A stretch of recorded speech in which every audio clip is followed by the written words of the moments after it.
Hello everyone, welcome to civil aspirant YouTube channel.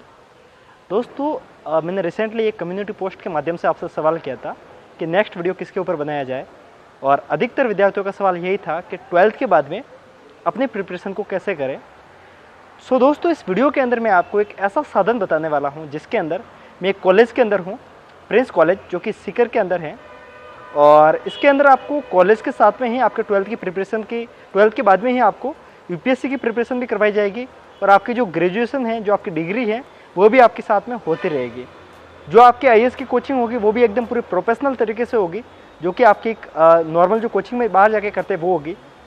आपके पास में एक अच्छा सा टाइम पीरियड भी मिल जाएगा 3 साल की प्रिपरेशन के दौरान, और आप आपके सपनों को काफ़ी ईजिली साकार कर पाएंगे। दोस्तों, इस वीडियो के अंदर हम इनके डायरेक्टर सर से बात करेंगे, कोचिंग का इंफ्रास्ट्रक्चर देखेंगे, इनकी कॉलेज का इंफ्रास्ट्रक्चर देखेंगे, किस हिसाब से स्टूडेंट का वहाँ पे विकास किया जाता है, किस हिसाब से उनको पढ़ाया जाता है, सारी जानकारी हम डिटेल में देखेंगे।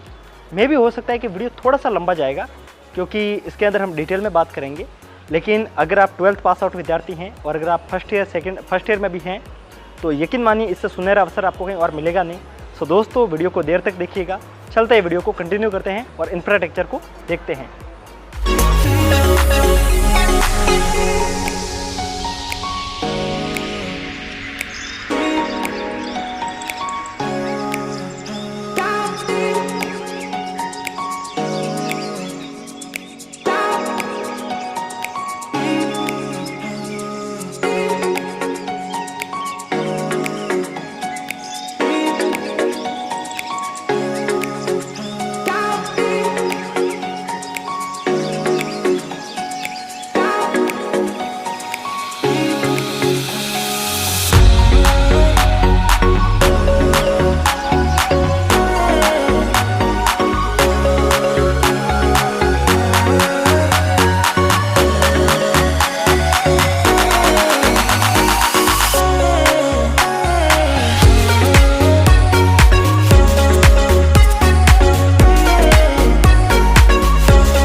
सो दोस्तों, इस समय हम कैंपस के अंदर खड़े हैं और हम एक एक क्लासरूम में जाके भी देखेंगे, क्लास का इंफ्रास्ट्रक्चर देखेंगे, जहाँ पे क्लासेज लगती हैं, यहाँ के डिजिटल बोर्ड को भी देखेंगे, यहाँ की लाइब्रेरी को देखेंगे, क्योंकि आमतौर पे विद्यार्थियों के मन में ये भी शंका रहती है कि लाइब्रेरी कैसी है, वो भी हम देखेंगे। इनके डायरेक्टर सर से बाद में हम बात करेंगे।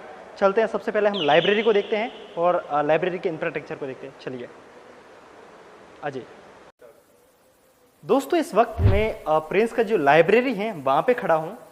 जिस समय आप इस कॉलेज में आएंगे तो आपको जो इंफ्रास्ट्रक्चर है वो वैसे भी शानदार दिखेगा। और इस श्रेणी में सबसे पहले हम लाइब्रेरी को देखते हैं, जहाँ पे आपको आपकी पढ़ाई को कंटिन्यू करना है। इस समय जो आप ये डेस्क देख रहे हैं, यहाँ पे सब यूपीएससी की किताबें पड़ी हैं। आइए मेरे साथ में, आइए हम एक एक करके बुक्स को भी देखते हैं और क्वालिटी को भी जानते हैं कि किस हिसाब से ये मेंटेन कर रहे हैं अपनी प्रिपरेशन को, आपकी तैयारी को और भी ज़्यादा शानदार करने के लिए। सो दोस्तों, जैसा कि आप देख पा रहे हैं, यहाँ पे आप देखेंगे तो आपको यहाँ लक्ष्मीकांत देखने को मिल जाएगी। यानी कि यहाँ जो स्टूडेंट पढ़ेंगे उनको स्टैंडर्ड बुक तक भी खरीदने की जरूरत नहीं पड़ेगी। यहाँ पे आपको सारी बुक्स अवेलेबल मिलेगी। अब जैसे कि बुक्स को देख पा रहे हैं, इसको पॉलिटी की गीता बोले तो भी मुझे नहीं लगता शायद अतिशयोक्ति होगी कोई। एंड लाइक यहाँ पे आपको जो लक्ष्मीकांत देखने को मिल रही है, वहीं आपको सिंघानिया की इकोनॉमी देखने को मिल जाएगी। चलो ठीक है। एंड इसके साथ में दोस्तों आपको जितनी भी बुकें हैं, हिस्ट्री, पॉलिटिकल साइंस, सबके लिए यहाँ पे आपको स्पेक्ट्रम भी देखने को मिल जाएगी दोस्तों, जैसे कि आप देख पा रहे हैं। एंड इसी श्रेणी में दोस्तों एक ये सबसे ज़्यादा दिक्कत रहती है कि आपको स्टैंडर्ड बुक तो मिल जाती हैं, लेकिन वो से कोचिंग में आप जब जाओगे या फिर कहीं पे आप जाओगे तो आपको कोचिंग के नोट्स देखने को नहीं मिलते हैं। लेकिन आप जैसा कि देख पा रहे हैं, यहाँ पे आपको वो हर बेसिक नोट्स भी देखने को मिल जाएंगे जो आपके लिए जरूरी होते हैं। यहाँ पे आपको सारी बुक्स देखने को मिल जाएगी। ये मैंने आपको लाइब्रेरी दिखा दी है, और आप एक बार पूरी लाइब्रेरी को आप पूरा दिखा दीजिए, जैसे कि आप देख पा रहे हैं। एंड आप जैसा कि डेस्क पे भी देख पा रहे हैं, जितने भी करंट अफेयर्स की मैगजीनें होती हैं, योजना, कुरुक्षेत्र, सारी आपको देखने को मिल जाएगी यहाँ पे।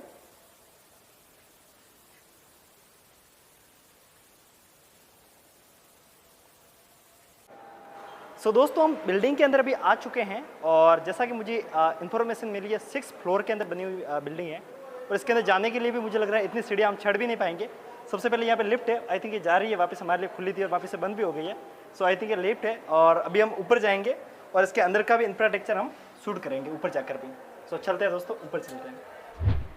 दोस्तों इस समय में प्रिंस क्लासेस के अंदर मैं खड़ा हूँ, जहाँ पे आपकी क्लासेस लगेगी, ऑफलाइन क्लासेस लगेगी। मैं भी यहाँ पे हूँ। दोस्तों जब बात आती है सिविल सर्विस एग्जामिनेशन की या उसकी प्रिपरेशन की, तो उस समय सबसे ज़्यादा इंपॉर्टेंट होता है कि आपको प्रेजेंटेशन किस माध्यम में मिल रही है। और आमतौर पे विद्यार्थियों के मन में काफ़ी ज़्यादा ये जानने को भी होता है कि वो क्लास को किस हिसाब से लेंगे, और शुरुआत में देखने के प्रति उनकी इच्छा भी होती है। दोस्तों इस समय मैं क्लासेस के अंदर हूँ और आप जैसा कि देख पा रहे हैं बैकग्राउंड में क्लासेस चल रही हैं, और आप जैसा कि देख पा रहे हैं यहाँ पर डिजिटल बोर्ड के माध्यम से क्लासेस ली जाती हैं। जैसा कि आजकल आमतौर पर क्लासेस देखने को मिलती है, वो सारी फैसिलिटी आपको देखने को मिल जाएगी। और आई थिंक इस माध्यम से, मुझे जहाँ तक पता है, आप अगर इस माध्यम से पढ़ेंगे तो आपको इन फ्यूचर भी काफ़ी ज़्यादा हेल्प होगी। सो दोस्तों क्लासेस चल रही है, मुझे लग रहा है कि डिस्टर्ब ज़्यादा करना नहीं चाहिए फैकल्टीज़ को, और हम डायरेक्ट लैब के अंदर चलेंगे। और लैब के बाद में हम, जैसा कि मैंने आपको लाइब्रेरी शुरुआत में दिखा दी थी, लाइब्रेरी हमने देख ली है, और इसके जो पीछे का बैकग्राउंड है वो भी हम इसके अंदर देखेंगे। आपने जो डिमांड की थी मेरे से कि कोचिंग के इनसाइड का मुझे बैकग्राउंड दिखाया जाए, मैंने आपकी डिमांड पूरी की है। इस बात पे एक लाइक आपका बनता है। अगर आपको लगता है कि ऐसे वीडियो और चाहिए, सब्सक्राइब बटन नीचे दिख रहा होगा, कर दीजिएगा। चलते हैं दोस्तों लैब की तरफ बढ़ते हैं। सो दोस्तों इस समय मैं केमिस्ट्री की लैब के बाहर खड़ा हूँ। अगर आप बीएससी करने वाले हैं तो आई थिंक इससे बेहतर ऑप्शंस आपको कहीं पे मिलेगा नहीं। हम एक बार लैब को देखते हैं, लैब के अंदर आपको क्या क्या इक्विपमेंट सारे मिल जाएंगे। सो हम चलते हैं और लैब को देखते हैं, लैब की फैसिलिटी कैसी हैं। आइए। जैसा कि दोस्तों आप देख पा रहे हैं, ये केमिस्ट्री की लैब है, और इसके अंदर आप ये जितने भी इनके संसाधन यहाँ पे पड़े हैं, जितने भी यहाँ पे उपकरण पड़े हैं, ये जब भी आपका प्रैक्टिकल होगा उस समय ये काफ़ी ज़्यादा यूजफुल होते हैं। और आमतौर पे ये देखा जाता है कि जितनी भी यूनिवर्सिटीज होती हैं वहाँ पे ज़्यादातर आपको ये लैब वगैरह देखने को नहीं मिलती हैं, और प्रैक्टिकल के वक्त आपको काफ़ी ज़्यादा दिक्कत का सामना करना पड़ सकता है। और यहाँ पे आपको फैसिलिटी मिल रही है, सो मुझे लगता है काफ़ी ज़्यादा आपको फ्यूचर में हेल्प होगी। अगर आप एकेडमिक्स के अंदर भी जाना चाहेंगे तो आपको यहाँ से काफ़ी ज़्यादा हेल्प हो जाएगी। सो दोस्तों इस समय हम प्रिंस के डायरेक्टर के साथ में हैं, पीयूष सर के साथ में हम बैठे हैं, और इनसे हम जानने की कोशिश करेंगे कि जो आने वाले विद्यार्थी हैं, आने वाले एस्पिरेंट हैं, उनके लिए प्रिंस क्या नया करने वाला है, ये हम सर के द्वारा जानेंगे। सो सर सबसे पहले आपका बहुत बहुत स्वागत है हमारे चैनल के ऊपर। Thank you sir. So sir आप ये बताइए कि जो न्यू एस्पिरेंट होते हैं, ये अक्सर ये देखा भी जाता है कि 12th के बाद में प्रिपरेशन के दौरान काफ़ी ज़्यादा दिक्कत का सामना भी करना पड़ रहा है। सो प्रिंस ऐसा क्या नया देगा जो न्यू स्टूडेंट आएंगे उनका, और आपका क्या नया विजन है उनके प्रति? सर जैसा कि आपसे डिस्कशन में पता चला कि आप खुद यूपीएससी एस्पिरेंट रहे हुए, और किसी भी लक्ष्य को पाने के लिए आवश्यकता इस बात की है कि उस लक्ष्य का बेस अपन शुरुआत से ही क्लियर करके चले। आज के दिन आप देखते होंगे कि ग्रेजुएशन में बच्चा पढ़ाई करके आफ्टर ग्रेजुएशन जब सिविल सर्विस की तैयारी के लिए उतरता है, तब काफ़ी सारी साइकोलॉजी, उसका आइडियोलॉजी, चीज़ें फिक्स हो जाती हैं, फैक्ट्स फिक्स हो जाते हैं, और उसको रिमोल्ड करना बहुत मुश्किल होने लग जाता है। आजकल सिविल सर्विसेज का पैटर्न आप देखते हो, बहुत ही अलग तरीके का पैटर्न हो चुका है, जिसमें करंट को पास्ट और फ्यूचर से जोड़ा जाता है, और अच्छे सिस्टम से तैयारी करने वाला बच्चा 1-2 साल में ही सक्सेस ले लेता है, अदरवाइज 5-7 अटेम्प्ट की भी कोई गिनती नहीं है। इसलिए प्रिंस ने ग्रेजुएशन फर्स्ट ईयर से यूपीएससी, आरपीएससी, आईएएस, आरएएस के लिए फाउंडेशन कोर्स शुरू किया है, जिसमें बच्चा कॉलेज के दौरान, कॉलेज के साथ साथ यूपीएससी, आरपीएससी की तैयारी करेगा। इसके लिए हमने जो टीचिंग टीम रिक्रूट की है वो भी दिल्ली से रिक्रूट की है। करंटली एक बच्चे को सिविल सर्विसेज में क्या स्किप करना चाहिए, क्या पढ़ना चाहिए, कैसे तैयारी हो, ये सब चीज़ों पे बड़ा एनालिसिस करके हमने एक सिस्टम के साथ ये बैच शुरू किया है। और इस बैच में जो बच्चों का रुझान देखने को मिला है, उसके अनुसार मुझे लगता है कि विद्यार्थियों में भी बड़ी उत्सुकता है कि 12th के बाद ही तैयारी शुरू करें। और निश्चित रूप से मैं कहता हूं कि इवन डीयू में एडमिशन लेने वाले बच्चे भी मोस्टली सेकेंड ईयर से तैयारी शुरू करते हैं। श्योर। यहाँ फर्स्ट ईयर से बच्चा तैयारी करेगा, और उसके लिए हमारे पास पूरा लेआउट है। उसके लिए लाइब्रेरी की सुविधा हमने कर रखी है, क्लासरूम की कर रखी है, राइटिंग स्किल्स की कर रखी है, ग्रुप डिस्कशन की कर रखी है। हमने हर तरीके से पूरा प्लान करके उसको एग्जीक्यूशन की तरफ आगे बढ़ रहे हैं। और मेरा ये वायदा है कि प्रिंस सिविल सर्विसेज के माध्यम से बच्चा अपना ग्रेजुएशन के साथ 3 साल में फाउंडेशन इतना स्ट्रॉन्ग कर लेगा कि वो शुरुआती अटेम्प्ट्स में ही बेहतरीन सक्सेस लेगा। तो मैं कहना चाहूँगा कि प्रिंस सिविल सर्विसेज प्रोग्राम हमारा इंग्लिश एंड हिंदी मीडियम दोनों के लिए है, और हिंदी मीडियम के बच्चों को भी यहाँ से बहुत अच्छा बेनिफिट मिलेगा। जैसा कि दोस्तों सर ने हमें बताया कि जो ग्रेजुएशन के साथ में अपनी पढ़ाई होती है वो अपन को काफ़ी ज़्यादा बेनिफिट देती हैं, और ज़्यादातर मेरे चैनल पर जो कमेंट आती है वो इसी के लिए लेकर आती हैं कि 12th के बाद में ऐसी सेपरेट कोचिंग बताई जाए जिसके द्वारा मैं अपनी प्रिपरेशन को कंटिन्यू भी करें और वो शानदार तरीके से कर पाए। तो इस दौरान ये मैक्सिमम प्रॉब्लम ये देखी जाती है कि उसकी फीस काफ़ी ज़्यादा हाई होती है। और जैसा कि सर ने बताया कि जो रूरल बैकग्राउंड से जितने भी व्यक्ति होते हैं वो ज़्यादातर फाइनेंशियल रूप से भी काफ़ी ज़्यादा तंगी का सामना भी कर रहे होते हैं। इस दौरान उनको कोचिंग की जो महंगी फीस होती है वो उनको दे नहीं पाते हैं और कई बार इतने होनहार विद्यार्थी भी कोचिंग को अफोर्ड नहीं कर पाते हैं और उनका सपना सिर्फ सपना बन के ही रह जाता है। सर आपकी फीस के ऊपर आपने इसके ऊपर भी क्या ध्यान दिया है इस बार? देखो, प्रिंस का हमारा टैगलाइन है औसत फीस, बेहतर सुविधाएं, सर्वश्रेष्ठ शिक्षक टीम, और वो टैगलाइन हर जगह मेंटेन रहती है। आज के दिन सिविल सर्विसेज की कोचिंग्स की अपन फीस की बात करें तो लगभग 15 महीने का कोर्स दिया जाता है। डेली 2.5 घंटे या एक आधी एक्स्ट्रा क्लास दी जाती है 15 महीने में। एवरेज ड्यूरेशन 2.5 घंटे ही रहता है, कभी एक्स्ट्रा क्लास मिलती है। और 15 महीने की उनकी कोर्स की फीस 1.5 लाख से लेकर 1,80,000 तक होती है। प्रिंस ने इस फीस को 3 पार्ट्स में डिवाइड किया है। 41,000 एनुअल ट्यूशन फीस है और साथ में एक इस फीस में ग्रेजुएशन भी बच्चा साथ कर रहा है तो 25-30 हज़ार रुपये तो ग्रेजुएशन फीस भी बच्चों की लगती है। तो हमने ये इंटीग्रेटेड प्रोग्राम बनाया जिसमें 3 साल में लगभग 1.25 लाख रुपए की फीस में, 1 साल नहीं 3 साल की 1.25 लाख रुपए की फीस में बच्चा अपनी ग्रेजुएशन प्लस सिविल सर्विस दोनों की तैयारी करेगा। उसके बाद में हमने बच्चों को यहाँ रेजिडेंशियल फैसिलिटी भी दी है। सीकर शहर ठहरने में भी इकोनॉमिक है, इसलिए अगर अपन दिल्ली से बात करें तो सीकर में बच्चे का एक्सपेंडिचर है वो लगभग 1/3 रहने की संभावना है। और जयपुर से अपन करें तो जयपुर से 40-45% ही खर्चा सीकर में रहता है, तो बच्चों के लिए इकोनॉमिकल भी है। साथ में अपन बात करें, जैसे मैंने दिल्ली में बहुत सर्वे किया तो दिल्ली में तो ये जो एरियाज है कंजस्टेड जहाँ कोचिंग चलती है वहाँ आज भी वो घुटन सी होती है कि रहना किस तरीके से। तो हवा भी पॉइजनस है, खाना भी पॉइजनस है। तो यहाँ खुली हवा है, खेल कूद के मैदान है, तरह तरह की लेबोरेटरीज हैं, कोचेज हैं, सब्जेक्ट एक्सपर्ट्स हैं और शुद्ध हवा में बच्चा शुद्ध खाना खाता है। तो मैं कहता हूँ कि हर तरीके से अगर अपन प्रोज एंड कॉन्स देखें और वेट करें तो प्रिंस का प्लेटा निश्चित रूप से प्रभावी है। आपकी बात बिल्कुल सही है सर, क्योंकि दिल्ली में आप किसी भी कोचिंग के अंदर जाएंगे दोस्तों तो वहाँ की जो फीस होती है वो करीब 1,60,000 से स्टार्ट होती है। साथ में आप अगर ऑप्शनल करेंगे, एथिक्स की क्लासेज वो अलग से करवा रहे हैं, कहीं कहीं पे आपको ऐसे के लिए भी अलग से पेमेंट करना पड़ रहा है। पर्सनालिटी डेवलपमेंट के लिए आपको इंग्लिश, स्पोकन इंग्लिश की क्लासेज लेनी पड़ेगी। ओवरऑल आपका जो खर्चा होता है वो काफ़ी ज़्यादा हाई हो जाता है। लेकिन ये आपका सिर्फ, मेरा ये मानना है कि वो कम खर्चा है कोचिंग का। सबसे मेन खर्चा होता है वो होता है आपका वहाँ का रहने का। आपको जैसा पता होगा, मैंने एक रिसेंटली वीडियो में बताया था कि दिल्ली में 1 महीने का खर्च कितना होता है। अगर आप नॉर्मल जगह में रहेंगे तो एक व्यक्ति का खर्च कम से कम 12,000 रुपये हो जाता है महीने का। वो तो रहना खाना हो गया। हाँ, साथ में एक्स्ट्रा चार्ज अलग है। तो उसको अगर अपन काउंट करें 3 साल का तो वो कितना ज़्यादा है वो होगा। तो इस मामले में देखें तो कहीं ना कहीं एक 12th पास विद्यार्थी के लिए एक बेहतर ऑप्शन होगा कि वो ग्रेजुएशन के साथ में तैयारी करे।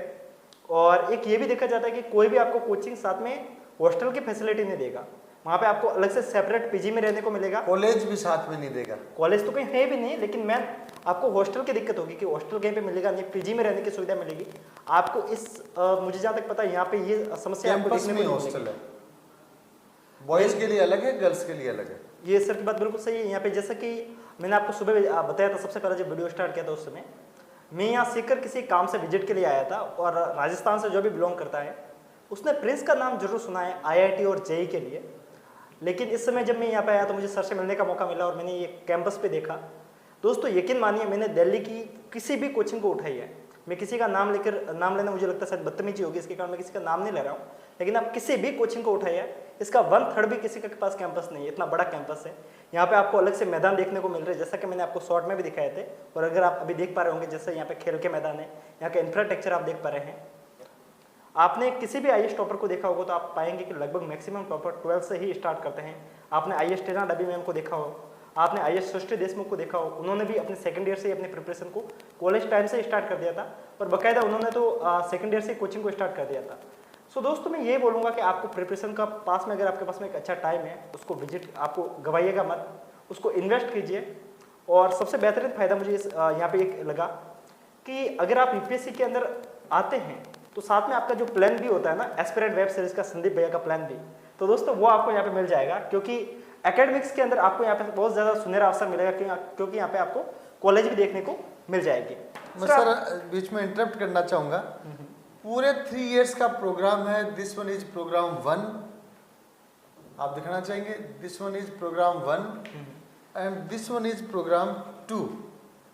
प्रोग्राम 2 उन बच्चों के लिए है जो साथ में बीएससी बीकॉम कर रहे हैं और कॉलेज को महत्व साथ साथ में बराबर देना चाहते हैं, उनके लिए।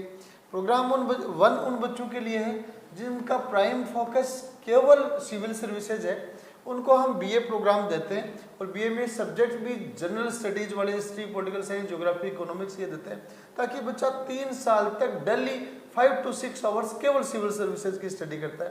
ये 3 साल का पूरा लेआउट हमारे पास है और उस लेआउट के अनुसार स्टूडेंट आगे बढ़ता है। जैसा आपने कहा कि भाई मैं एडमिशन के लिए, मैं पहले कभी किसी वीडियो में नहीं कहा, आज आप देख के प्रभावित हुए होंगे। अभी सर मैं आपको कहना चाहूँगा कि आप पीछे की तरफ भी कैंपस को और विजिट करें, यहाँ हर स्पोर्ट्स की फैसिलिटीज बच्चे को है। और मैं बताना चाहूँगा जो कैंपस आप देख रहे हैं वैसे प्रिंस के टोटल 9 कैंपसेज हैं, कुछ बड़े हैं कुछ छोटे। एक विद्यार्थी के डेवलपमेंट के लिए सिर्फ क्लासरूम में पढ़ाना अपर्याप्त है। क्लासरूम में बच्चा सब्जेक्ट के फैक्ट याद कर सकता है, डेवलपमेंट उसका हमेशा एनवायरनमेंट से होता है, कम्युनिकेशन से होता है, स्पोर्ट्स से होता है, आपसी ग्रुप डिस्कशन से होता है, इन सब चीज़ों से, जो अच्छा सुनने से होता है, अच्छे सेमिनार से होता है। ये सारी चीज़ें प्रिंस में, इस सिविल सर्विसेज विंग में नहीं, हर विंग में बच्चों को देखने को मिलती है, क्योंकि प्रिंस में आज के दिन राजस्थान बोर्ड के टॉप स्कूल्स हैं, सीबीएसई के टॉप स्कूल्स हैं, आईआईटी जेईई नीट का कोचिंग है, एनडीए का अलग कैंपस बना हुआ है, एयरफोर्स नेवी का अलग कैंपस बना हुआ है, कॉलेज का अलग से कैंपस बना हुआ है। ऐसा कोई विंग नहीं है जो प्रिंस में नहीं है। और आपने जैसे कहा कि मैं पहले कभी लोगों से रिक्वेस्ट नहीं किया, मैंने कभी कहा नहीं, लेकिन आज के दिन एक टैगलाइन बहुत पॉपुलर है और उससे प्रिंस की विजिट करने के बाद हर आदमी सहमत होता है, और वो टैगलाइन है, सीकर आकर अगर प्रिंस नहीं देखा तो कुछ नहीं देखा। सो दोस्तों, मुझे जहाँ तक लगता है कि मैंने आपको सर के रिगार्डिंग जो आपके डाउट थे वो मैंने सब पिक कर दिए हैं और आप सर से पूछ लिए हैं। अगर आपको और भी डाउट आते हैं कमेंट कर दीजिएगा, यकीन मानिए कोशिश करूंगा रिप्लाई करने की। अगर नहीं कर पाया नेक्स्ट वीडियो में सॉल्व करेंगे। सर आपने अपना वक्त दिया, बेशकीमती वक्त दिया, उसके लिए धन्यवाद। और आपने हम और भी जुड़ेंगे ऐसी उम्मीद के साथ में चलते। थैंक यू सर आपके डिस्कशन के लिए, और मैं आपके चैनल के सभी दर्शकों को, श्रोताओं को भी शुभकामनाएं देता हूं और खुला निमंत्रण देता हूं कि कभी भी पधारें। खाटू श्याम जी सालासर जब भी पधारते हैं तो प्रिंस जरूर पधारें, आप सबका स्वागत है। धन्यवाद सर जी। हाँ, अभी हम इनकी कुछ फैकल्टी के साथ में बात करेंगे, और मैंने शुरुआत में आपको कुछ एक इंफ्रास्ट्रक्चर दिखाया था, अभी और कोशिश करूंगा कि और भी मैं आपको थोड़ा बहुत दिखाऊं। हो सकता है वीडियो थोड़ा सा लंबा जा रहा है, पर आपको कंटेंट भी थोड़ा सा शानदार मिल रहा है इस बार। सो दोस्तों, हम दूसरी फैकल्टी से बात करते हैं। जैसा कि दोस्तों हम देख पा रहे हैं, हमने अभी इनके डायरेक्टर सर से बात की थी, और अभी हम इनकी एक और फैकल्टी से हम बात करेंगे और देखेंगे कि क्या क्या और इनके साथ में नया हमको सुनने में मिल सकता है। सर आपका बहुत बहुत स्वागत है। सर एक आप नॉर्मल सा जो डाउट है वो आप एक बार बच्चों का क्लियर कीजिएगा कि अक्सर ये देखा जाता है कि दिल्ली मुखर्जी नगर में नहीं जाएंगे तो सिलेक्शन नहीं होगा, इसके ऊपर आपका क्या मत है? सर एक्चुअली में अभी तक दिल्ली मुखर्जी नगर, राजेंद्र नगर जो है वो यूपीएससी के गढ़ के रूप में जाने जाते रहे, लेकिन हमने इसी तैयारी को अब सीकर में स्टार्ट किया है और हमने एक ऐसा प्रोग्राम चलाया है जिसमें कि बच्चे 12 के बाद ही अब सिविल सर्विसेज की तैयारी कर सकते हैं। दिल्ली और मुखर्जी नगर जो है बच्चा आफ्टर ग्रेजुएशन जाता है, उसके बाद वहाँ पर तैयारी स्टार्ट करता है। एक बार फिर से वो जो एनसीईआरटी जो उसे पहले पढ़नी चाहिए थी स्टार्ट करता है। 12 के बाद उसने बीएससी किया है या फिर बीकॉम किया है, वो पढ़ाई उसकी बेकार हो जाती है और एक नए सिरे से तैयारी स्टार्ट करता है। हमारे कॉलेज में यहाँ पर बच्चा आएगा 12 के बाद ही बीएससी, बीकॉम, बीए के साथ ही साथ तैयारी स्टार्ट करता है।